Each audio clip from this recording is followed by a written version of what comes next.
கந்தரகோட்டை மண்ணை தொட்டு வணங்கி வீரம் மிகுந்த விவேகம் மிகுந்த ஜல்லிக்கட்டிற்கு சொந்தமான இந்த மண்ணை தொட்டு வணங்கி இந்த விவசாய பூமியை வணங்கி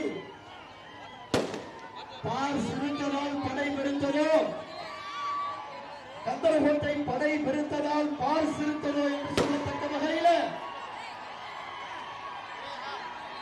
இன்னும் எழுச்சி, இன்னும் உற்சாகம், இன்னும் சத்தம், இன்னும் சவுண்ட். இந்த சட்டம் கோட்டையில் இருக்கக்கூடிய மு.க. ஸ்டாலினை வீட்டுக்கு அனுப்பி எடப்பாடியார் அவர்களை மீண்டும் தமிழகத்துடைய முதலமைச்சராக இருப்பதற்காக கந்தரகோட்டையில் ஒரு எளிய வேட்பாளர், ஒரு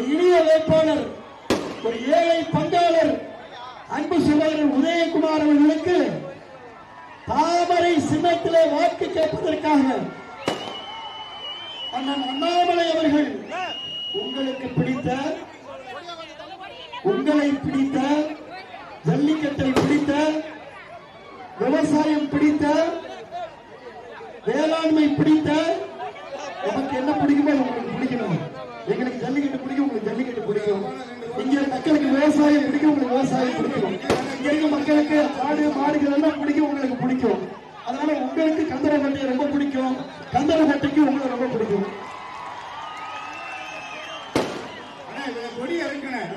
நமக்கு உதயகுமாரை பிடிக்கும், உதயகுமாருக்கு நம்மை பிடிக்கும். கந்தரகோட்டை வெற்றி உறுதிப்படுத்தப்பட்ட வெற்றி.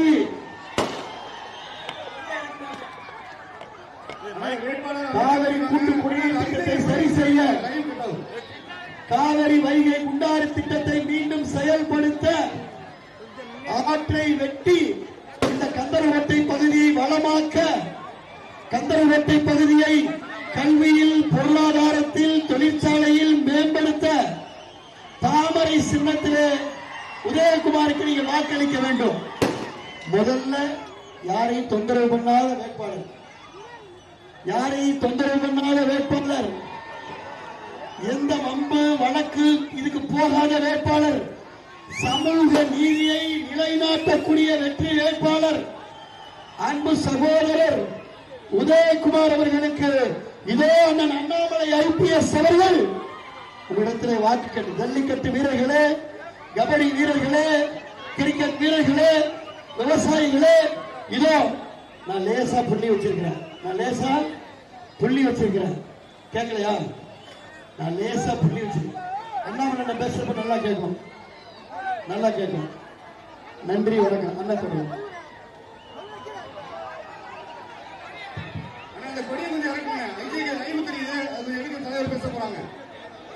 அனைவருக்கும் என்னுடைய அன்பான வணக்கம். அருமை சொந்தங்களே, சகோதர சகோதரிகளே,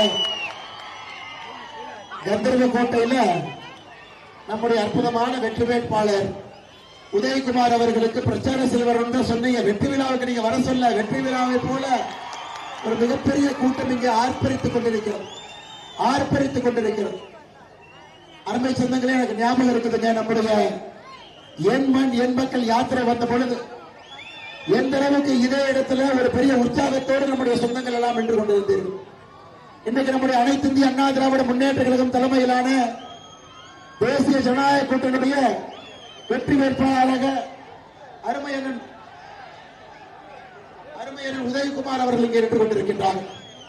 அருமை சொந்தங்களே, கந்தரகோட்டையை பொறுத்தவரை எளிமையான மனிதர்கள், விவசாயம் செய்யக்கூடிய மனிதர்கள், அப்பாவி மனிதர்கள், எந்த பிரச்சனைக்கும் போகாத எளியவர்கள் கந்தரகோட்டையில் இருக்கிறார். ஜல்லிக்கட்டினுடைய அற்புதமான மாடுபிடி வீரர்கள் கந்தரகோட்டையில் தான் வர்றாங்க. தமிழகத்தினுடைய ஜல்லிக்கோட்டையினுடைய அற்புதமான மாடுபிடி வீரர்கள் இந்த பகுதியில் இருந்து வர்றாங்க. ஆடு மாடு வளர்ப்பு, விவசாயத்திற்கான மதிப்பு அனைத்தும் கூட கந்தரகோட்டையில உங்களுடைய நெஞ்சோடு நீங்கள் அதை கலந்து வைத்திருக்கிறீர்கள். என்னோடு உங்களை பார்ப்பதற்காக, நம்முடைய அருமையண்ணன் உதயகுமார் அவர்களுக்கு வாக்கு கேட்பதற்காக என்னோடு உங்களுடைய அன்பையெல்லாம் பெற்றக்கூடியவர், மருத்துவர், ஜல்லிக்கட்டு போராட்டத்தின் பொழுது முதலில் இருந்து பிரச்சனையை முடித்து கொடுத்தவர், இந்த பகுதியினுடைய வளர்ச்சிக்கு முழுவதுமாக தன்னுடைய வாழ்க்கையை அர்ப்பணித்தவர், 26 வயதில் சட்டமன்ற உறுப்பினராகி இன்னும் மக்களுக்கான பணியை தொடர்ந்து செய்து கொண்டிருக்கூடிய அருமை அண்ணன் மருத்துவர் டாக்டர் விஜயபாஸ்கர் அவர்கள் நம்மோடு இங்கே வந்திருக்கிறார்கள். அருமை சொந்தங்கள், அருமை சொந்தங்களே, நம்முடைய பாரதிய ஜனதா கட்சியுடைய மாவட்ட தலைவர், புதுக்கோட்டையினுடைய வெற்றி வேட்பாளர் அருமை சகோதரர் ராமச்சந்திரன் அவர்கள் இங்கு கொண்டிருக்கிறார்கள். அருமை சொந்தங்களே, நம்முடைய கந்தர்வக்கோட்டையினுடைய வெற்றி வேட்பாளர் அருமை சகோதரர் உதயகுமார் அவர்கள், நான் ஏற்கனவே சொன்னது போல ஒரு எளிமையின் திருவுருவம். இதற்கு முன்பு ஊராட்சி மன்ற தலைவராகவும் கூட இருந்தவர். எந்த பிரச்சனைக்கும் போக மாட்டாரு, மக்கள் பிரச்சனைக்கு மட்டும்தான் சரி செய்ய வேண்டும் என்று நினைக்கக்கூடியவர். ஐயா, இன்னைக்கு இருக்கக்கூடிய நம்முடைய கம்யூனிஸ்ட் கட்சியினுடைய சட்டமன்ற உறுப்பினர் இருக்கிறார் சின்னதுரை, அவருக்கு நேர் எதிரானவர். சின்னதுரை கம்யூனிஸ்ட் கட்சியினுடைய இன்னைக்கு உறுப்பினர், இந்த பகுதியினுடைய வேட்பாளராக கம்யூனிஸ்டுடைய வேட்பாளராக இருக்கக்கூடிய சின்னதுரை அவரே போய் பிரச்சனையை உருவாக்குவார். அவருக்கு பிரச்சனையை உருவாக்கணும். கந்தரன் கோட்டையினுடைய முழு சமுதாய நல்லிணக்கத்தையும் கூட கெடுத்து குட்டி சவராகி வைத்திருக்கின்றார். ஆனால் நம்முடைய அண்ணன் உதயகுமார் அவர்கள் வெற்றி பெற்று வரும்பொழுது சமுதாய நல்லிணக்க நாயகனாக இருப்பார். எல்லோரிடமும் கூட இனிமையாக பழகி கந்தர்வ கோட்டையினுடைய வளர்ச்சி வளர்ச்சி வளர்ச்சி மட்டுமே தன்னுடைய குறிக்கோளாக வைத்து பணி செய்யக்கூடிய ஒரு அற்புதமான மனிதர். அருமை சொந்தங்களே, இன்னைக்கு கந்தர்வ கோட்டையினுடைய அடிப்படை பிரச்சனை என்னங்க? அடிப்படை பிரச்சனை குடிநீர் பிரச்சனை. அடிப்படை பிரச்சனை குடிநீர் பிரச்சனை. மக்களுக்கு குடிக்கிறதுக்கு தண்ணி இல்லாம கந்தர்வ கோட்டையில ஆனா எல்லா கொடியும் கீழே வைங்க, ஆனா எல்லா கொடியும் கீழே வைங்க, ஐயா கொடியை கீழே வைங்க, அப்படியே தூரத்தில் உங்களுக்கு தெரியும். ஏன்னா அவங்க எல்லாம் பாக்குறாங்க, உங்களுக்கு தொந்தரவாக கூடாது. நன்றிங்க, நன்றி. அருமை சொந்தங்களே, இன்னைக்கு நம்முடைய கந்தர்வ கோட்டையினுடைய அடிப்படை பிரச்சனை என்ன? குடிநீர் பிரச்சனை. ஐயா, காவேரி குண்டார் இணைப்பு திட்டத்தை இதுக்கு முன்பு ஆட்சியில் அனைத்து இந்திய அண்ணா திராவிட முன்னேற்ற கழகம் அண்ணன் எடப்பாடி பழனிசாமி அவர்கள் கொண்டு வந்தும் கூட 5 ஆண்டு காலத்தில் ஒரு துரும்பை கூட கிள்ளி போடாம, அந்த திட்டத்துக்கு 1 ரூபாய் கூட நிதி ஒதுக்காம அந்த திட்டத்தை அப்படியே வைத்திருக்கின்றார்கள். அருமை சொந்தங்களை, இன்னும் 10 நாள் தாங்க, 10 நாள். ஏப்ரல் 23ஆம் தேதி மாற்றத்திற்காக நீங்கள் எல்லாம் வாக்களித்து திமுகவுடைய ஆட்சி வேண்டாம் என்று விரட்டி அடித்து அனைத்து இந்திய அண்ணா திராவிட முன்னேற்ற கழகம் தலைமையிலான தேசிய ஜனநாயக கூட்டணியை அண்ணன் எடப்பாடி பழனிசாமி அவர்களை, இந்த மாவட்டத்தினுடைய ஒரு ஆற்றல் மிகுந்த தலைவர் அண்ணன் விஜயபாஸ்கர் அவர்கள் இந்த பொறுப்பில் நீங்க அமர்த்த பொழுது, அதே நேரத்தில் கந்தர்வ கோட்டையில நம்முடைய தாமரையில அண்ணன் உதயகுமார் அவர்களை வெற்றி பெற செய்யும் பொழுது உங்களுடைய வாழ்வாதார பிரச்சனைக்கெல்லாம் அண்ணன் அவர்கள் துணையாக இருப்பார். அருமை சொந்தங்களே, இந்த எம்எல்ஏ சாதனை என்னன்னு பாத்தீங்கன்னா, இன்னைக்கு முழுசாக இந்த கந்தர்வ கோட்டை குடிக்கிற தண்ணி வருது. பிசானத்தூர் ஊர்ல இருந்தாங்க தண்ணியே வருது. அந்த ஊர்ல போய் ஒரு மருத்துவ கழிவாலை திட்டத்தை அந்த ஊர்ல கொண்டு போய் வைக்கிறாங்க. நம்முடைய சொந்தங்கள் எல்லாம் எதிர்த்து போராடி அந்த திட்டம் வேண்டாம் என்று சொல்லி போராடி பாரதிய ஜனதா கட்சி அண்ணன் விஜயபாஸ்கர் அவர்கள் தலைமையில் அனைத்து இந்திய அண்ணா திராவிட முன்னேற்ற கழகம் எல்லாரும் பிசானத்தூர் போய் போராடி இது வேண்டாம், குடிக்க தண்ணி வர ஊர்ல போய் ஒரு மருத்துவ கழிவாலை திட்டத்தை கட்டுறீங்களேன்னு சொன்ன பிறகு கூட இந்த எம்எல்ஏ எதுவுமே பண்ணலை. மக்கள் போராட்டம் பெரிதான பிறகுதான் இந்த எம்எல்ஏ ஒப்புக்கு சப்பானையாக ஒரு கடிதத்தை எழுதியிருக்கிறார்கள். அருமை சொந்தங்களே, இது போன்ற ஒரு சட்டமன்ற உறுப்பினர் நமக்கு வேண்டுமா? வேண்டாம். குடிக்கிறதுக்கு தண்ணி கொடுக்காத உறுப்பினர் வேண்டுமா? வேண்டாம். குடிக்கிற தண்ணி வர்ற ஊர் பிசானத்தூர் ஊர்ல போய் மருத்துவ கழிவாலை திட்டம் கட்டக்கூடிய ஒரு வேட்பாளர் வேண்டுமா? வேண்டாம். இன்னைக்கு நமக்கு எல்லோரையும் ஒருங்கிணைத்து இந்த தொகுதியினுடைய வளர்ச்சியை மட்டுமே கருத்தில் கொண்டு உங்களுடைய குழந்தைகளுக்கெல்லாம் நல்ல எதிர்காலம் அமைப்பதற்கு பாடுபடக்கூடிய நம்முடைய அருமை அண்ணனுக்கு நீங்கள் தாமரை சின்னத்துல வாக்களிக்க வேண்டும் என்று அன்போடு கேட்டுக் கொள்கின்றேன். உதயகுமார் அண்ணனை நான் பல்லாண்டு காலமாக பார்த்துக் கொண்டிருக்கின்றேன். ஒரு எளிமையின் உருவமாக பாரதிய ஜனதா கட்சியினுடைய தொண்டனாக இத்தனை படிப்படியாக முன்னேறி வந்து இன்னைக்கு தேசிய ஜனநாயக கூட்டணியுடைய வெற்றி வேட்பாளராக உங்கள் முன்னால் நின்று கொண்டிருக்கின்றார்கள். அருமை சொந்தங்கள், ஒரு அற்புதமான ஒரு சமூக நீதியினுடைய போராளி, எப்பொழுதும் மக்களுக்காக ஏழை மக்களுடைய குரலாக இருக்கக்கூடியவர். ஆனால் இந்த முறை இந்த அற்புதமான வாய்ப்பை நீங்கள் தவறவிடக்கூடாது என்று பண்போடு பரிவோடு பாசத்தோடு நம்முடைய தாய்மார்கள் நான் கேட்டுக்கிறேன். அருமை சொந்தங்களே, திராவிட முன்னேற்ற கழகம் கொடுத்த வாக்குறுதியை பாருங்க. திமுகவுடைய தேர்தல் வாக்குறுதி கந்தர்வ கோட்டைக்கு மட்டுமே எத்தனை தேர்தல் வாக்குறுதி கொடுத்து எதையுமே நிறைவேற்றாம திராவிட முன்னேற்ற கழகம். கீரனூர்ல அரசு பேருந்து பணிமை அமைப்போம் அமைச்சாங்களா? கீரனூர்ல இல்லை. கந்தர்வ கோட்டையில் முந்திரி பதப்படுத்தும் தொழிற்சாலைகள் அமைப்போம் அமைச்சாங்களாங்க? இல்லை. கீரனூர் கந்தர்வ கோட்டையில ஓவர் சந்தை அமைப்போம் அமைச்சாங்களாங்க? இல்லை. கரம்பக்குடியில் பாலிடெக்னிக் கல்லூரி அமைப்போம். இல்லை, காவிரி கூட்டு குடிநீர் திட்டத்தை கீரனூருக்கு விரிவுபடுத்துவோம். ஐயா, இருக்கிற ஊருக்கே தண்ணி கொடுக்கல, கீரனூருக்கு கொடுத்தாங்க, அதுவும் இல்லை. கொள்ளிடம் உபரி நீர் திட்டம் குன்றாண்டார் கோவில் வரை நீட்டிப்போம். இல்லை, காவிரி கூட்டில் குடிநீர் திட்டத்தை கரம்பக்குடி கொண்டு வருவோம். இல்லை ஐயா, திராவிட முன்னேற்ற கழகத்தினுடைய தேர்தல் அறிக்கையில 511 தேர்தல் அறிக்கையில 7 தேர்தல் அறிக்கை கந்தர்வ கோட்டைக்கு மட்டுமே 7யுமே நிறைவேற்ற. மதிப்பு மிகுந்த சட்டமன்ற உறுப்பினர் ஐயா சின்னதுரை அவர்களே, உங்க வேலை என்னதான்? உங்க வேலை என்னதான்? பாலிடெக்னிக் கல்லூரி கொண்டு வரல, அரசு பள்ளிக்கூடத்தை தரம் உயர்த்தல, ஏழை மக்களுக்கான வாழ்வாதார திட்டத்தை கொண்டு வரல, விவசாய பெருமக்களுக்கு எந்தவித திட்டங்களும் இல்ல, தண்ணீர் குடிக்கிற தண்ணீர் கொண்டு வரல, எதுவுமே இல்ல. 5 வருஷமா என்னதான் நீங்க பண்ணீங்க? 5 ஆண்டு காலமாக எதையும் செய்யாத ஒரு கம்யூனிஸ்ட் கட்சியினுடைய சட்டமன்ற உறுப்பினராக ஒரு மனிதர் இருக்கிறார். உங்களுக்கு எதுவுமே செய்யலீங்கம்மா. அருமை சொந்தங்களே, இந்தியா முழுவதும் கம்யூனிஸ்ட் கட்சி எங்க இருக்குன்னு பாருங்க. எங்கேயுமே இல்லை, எங்கேயுமே. கேரளா ஆட்சியில் இருக்கின்றார்கள், அந்த ஆட்சியிலிருந்து வெளியே வரப்போறாங்க. இந்தியாவில கம்யூனிஸ்ட் கட்சி எங்கேயும் இல்லை. போராட்டம் செய்வதற்காக ஒரு கட்சி ஒரு காலத்துல மக்களுக்கு நல்லது பண்ணிட்டு இருந்தாங்க. ஒரு காலத்துல இன்னைக்கு எல்லாம் பாத்தீங்கன்னா ஒண்ணு இல்ல. இந்த கம்யூனிஸ்ட் கட்சிக்காரங்க எம்எல்ஏ வரதா நல்லவங்களா இருப்பாங்க, எளிமையா இருப்பாங்க என்பதெல்லாம் சுத்த போய். அவரை பற்றி பேச வேண்டும் என்றால் இங்கேயே தங்கி நாளை காலையில் வரைக்கும் நான் பேசுறேங்கம்மா. அப்படிப்பட்ட மனிதர் எல்லாம் அவர் கிடையாது. எளிமையான மனிதராக இருந்து உங்களுக்கு பணி செய்யக்கூடிய மனிதர் கிடையாது. அருமை சட்டங்களே, அற்புதமான ஒரு சரித்திர நாளில் என்று கொண்டிருக்கின்றோம். பாரத பிரதமர் ஐயா நரேந்திர மோடி அவர்கள் பாராளுமன்றத்தில் இன்னைக்கு நம்முடைய அரசியலமைப்பு சட்டம், ஐயா ஐயா இது மட்டும் கொஞ்சம் நீங்க பொறுமையா கேட்கணும். ஏன்னா தாய்மார்களுடைய வாழ்வாதாரம் சம்பந்தப்பட்டது, அம்மாக்களுக்கு எல்லாம் தூரமா கேட்கணும். அதுக்காக கொஞ்சம் எனக்கு ஒரு 2 நிமிஷம் அமைதி கொடுங்க ஐயா. இன்னைக்கு பாராளுமன்றத்தில் அரசியலமைப்பு சட்டம் 131வது சட்ட திருத்தத்தை பாரத பிரதமர் நரேந்திர மோடி அவர்கள் கொண்டு வந்திருக்கிறார்கள். அருமை சொந்தங்களே, நம்முடைய தாய்மார்களுடைய குரல் பாராளுமன்றத்தில் கேட்க வேண்டும், சட்டமன்றத்தில் கேட்க வேண்டும் என்பதற்காக 33% இடஒதுக்கீடு இன்று மசோதாவாக பாராளுமன்றத்தில் கொண்டு வந்திருக்கின்றோம். நாளைக்கு சாயங்காலம் 17ஆம் தேதி ஏப்ரல் சாயங்காலம் 4 மணிக்கு பாராளுமன்றத்தில் நம்முடைய எம்பிக்கள் அவர்கள் ஓட்டு போட இருக்கின்றார்கள். நம்முடைய பாராளுமன்ற உறுப்பினர்கள் ஓட்டு போடணும் ஐயா. நாளைக்கு 4 மணிக்கு நம்ம ஓட்டு போட்டு அந்த மசோதா வெற்றி பெற்ற பிறகு நம்முடைய தாய்மார்கள் ஐயா, நாம கனிமொழி கருணாநிதி அக்காவை பத்தி பேசல, தமிழச்சி தங்கப்பாண்டியன் அக்காவை பத்தி பேசல, கீதா ஜீவன் அவங்களை பத்தி பேசுனீங்க. நாம் பேசுவது கந்தர்வ கோட்டையில, புழுதி காட்டுல, இங்கே ஓடி விளையாடுகின்ற ஒரு சிறுமி. அந்த பாப்பா அரசியலுக்கு வந்து அந்த பாப்பாவினுடைய குரல் பாராளுமன்றத்தில் சட்டமன்றத்தில் இருக்க வேண்டும் என்பதற்காக இந்த மசோதாவை பாரத பிரதமர் நரேந்திர மோடி அவர்கள் கொண்டு வருகிறார்.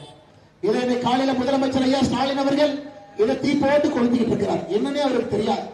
அம்மா, நம்முடைய முதலமைச்சர் ஸ்டாலின் ஐயாவை பொறுத்தவரை ஒரு கீ கொடுத்த பொம்மை ஐயா, பொம்மை கீ கொடுக்கிற மாதிரி காலையில 6 மணிக்கு கீ கொடுத்தீங்கன்னா 9 மணி வரைக்கும் டெல்லி டெல்லி டெல்லி பார். 12 மணிக்கு கீ கொடுத்தீங்கன்னா சாயந்தரம் 6 மணி வரைக்கும் ஹிந்தி ஹிந்தி ஹிந்தி பார். சாயந்தரம் 6 மணிக்கு கீ கொடுத்தீங்கன்னா நைட்டு 9 மணி வரைக்கும் மத்திய அரசு சரியில்லை, மத்திய அரசு சரியில்லை, மத்திய அரசு சரியில்லை. ஐயா, இந்த 3ஐ தவிர இந்த 5 வருஷத்துல அவர் இந்த 3ஐ தவிர 5 வருஷத்துல அவர் எதை பேசியும் நான் கேட்கலீங்கம்மா. அம்மா, இது அற்புதமான ஒரு 33% இடஒதுக்கீடு.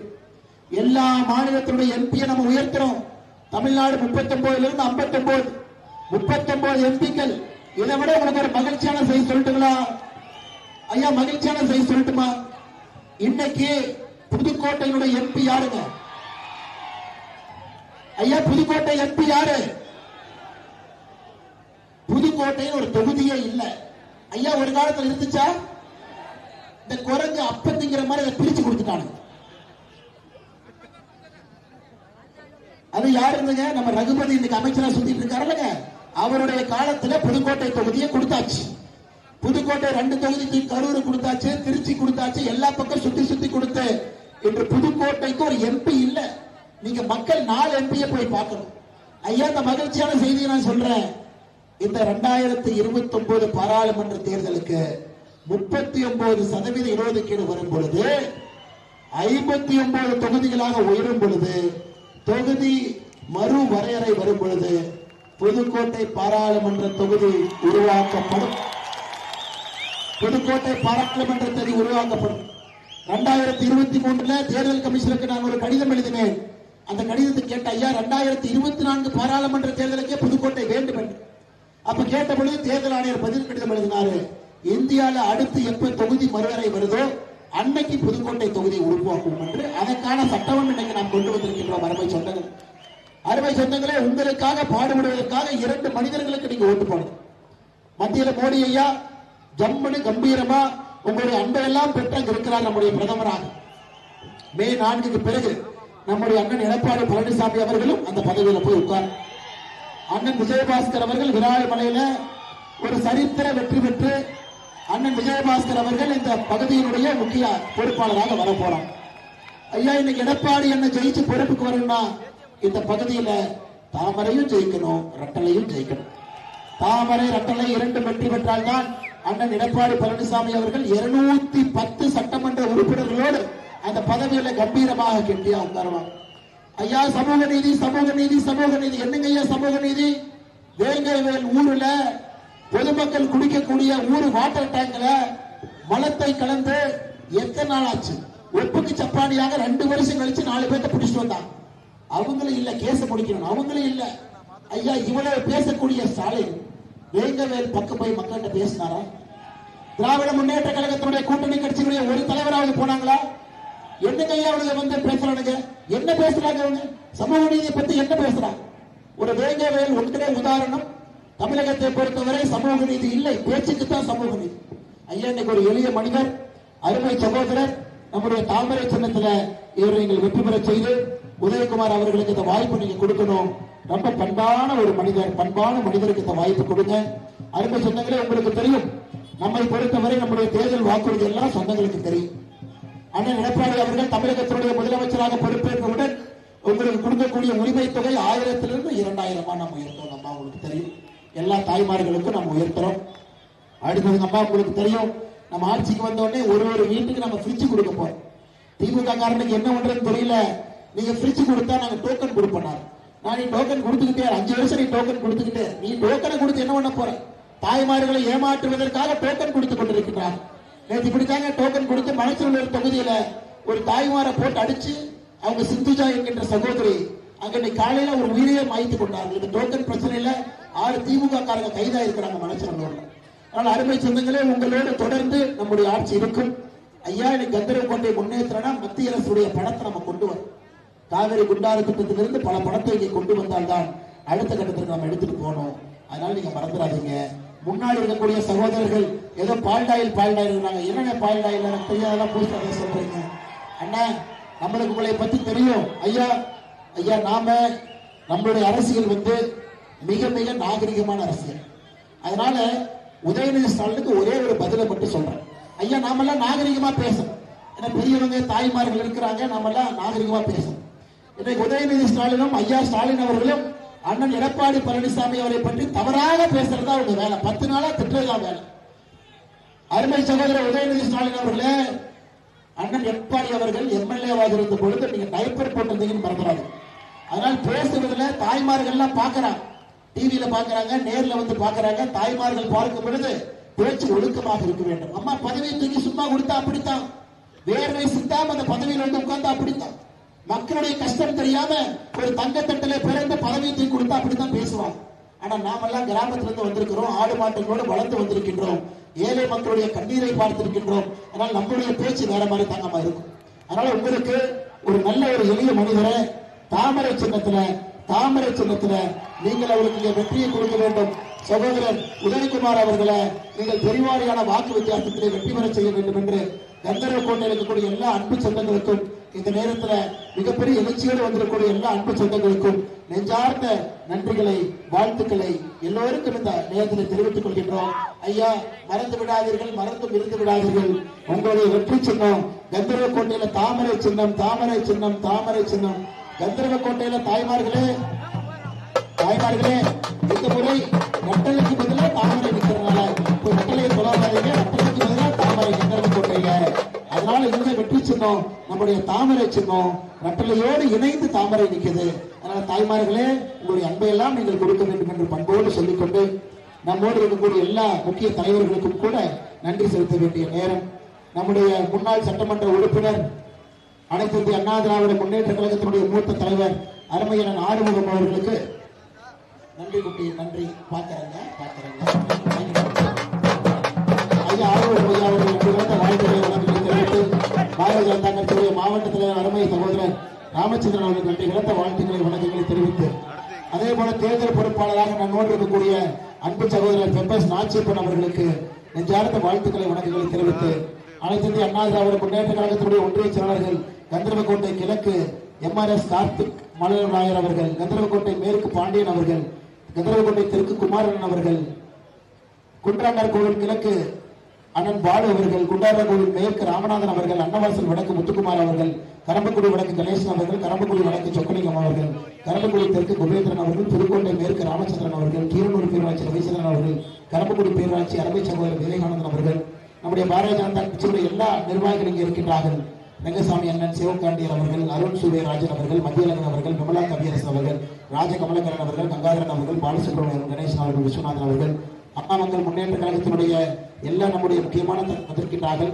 மாவட்ட செயலராக இருக்கக்கூடிய கார்த்திக் பிரபாகரன் அவர்கள் இருக்கின்றார்கள். அவருக்கும் நெஞ்சார்ந்த வாழ்த்துக்களை வணக்கங்களை தெரிவித்து, ஒன்றிய செயலர்கள் கந்தரவக்கோட்டை கிழக்கு முருகேசன் அவர்கள், மேற்கு குழந்தைகள் அவர்கள், குண்டாண்டார் கோவில் மேற்கு முத்து அவர்கள், கிழக்கு சேட் அவர்கள், அன்னவாசல் வடக்கு வெள்ளைச்சாமி அவர்கள், கரம்பக்குடி முருகேசன் அவர்கள், கரம்பக்குடி நகர செயலாளர் சுல்தான் முகமது அண்ணன் அவர்கள், ஐஜேகேனுடைய மாவட்ட செயலாளர் ஸ்ரீனிவாசன் அவர்கள், அதே போல தமிழ் மாநில காங்கிரசினுடைய தலைவர் ஆனந்த மாணிக்கம் அவர்கள், பாட்டாளி மக்கள் கட்சியினுடைய மாவட்ட செயலாளர் சுப பெரியசாமி அவர்கள், தமிழக மக்கள் முன்னேற்ற கழகத்தினுடைய எல்லா அன்பு தொண்டர்கள் தலைவர்கள் வந்திருக்கின்றார்கள்.